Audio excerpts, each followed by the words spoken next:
Politically speaking, Peter Dutton has had the worst 2 weeks ever, so much so that he might have blown a potential promotion. Going into this year, the coalition was neck and neck with Labour, sitting at 51 to 49 in the Resolve political monitor, and Dutton held 5 points over Albanese for preferred Prime Minister. However, a series of missteps in the last few weeks, a diary commitment upheld during a cyclone in his hometown, practical radio silence on social media, and a fake terror plot may have turned the tides.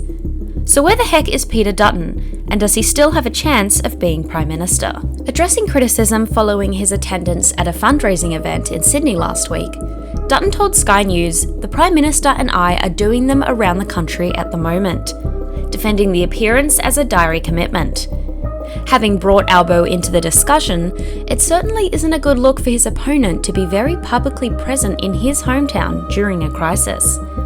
And considering he dismissed the stark contrast by saying, "People who are using that for political advantage, that's a poorer reflection on them than it is on me," certainly doesn't foretell of great things to come.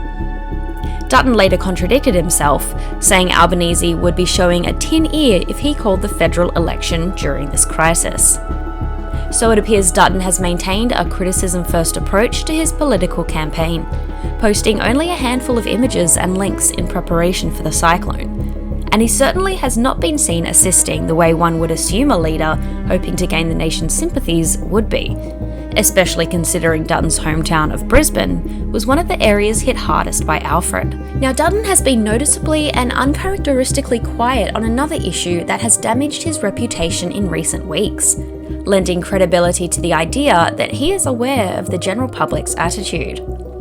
Normally very critical of such mistakes in person and online, Dutton has not commented on the part he had to play in the confusion around a recently foiled fake terror plot. First discovered on the 19th of January, a caravan equipped with explosives in Dural sparked fears of an anti-Semitic attack that was thought to be terrorism at the time by New South Wales Premier Chris Minns and Albanese.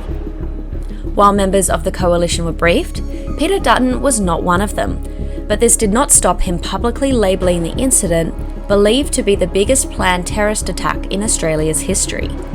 In response to Dutton's unfounded claims, Home Affairs Minister Tony Burke criticised Dutton both for deliberately choosing not to be briefed, incidentally helping the criminals, and using the plot to stoke fear for political gain, adding, "Peter Dutton is not fit for the national security of Australia. Part of national security is you can't make things up." All in all, these past few weeks don't make a very pretty picture for Prime Minister contender Peter Dutton, who, at the height of his popularity, has committed several and potentially unforgivable errors. And if the online response is anything to go off, it certainly won't help the opposition leader, whose absence and silence has been called out by many. With the country still waiting for Albo to call the election date, even if it is as late in May as possible, there are only a few weeks for Dutton to gain back the support of his voters.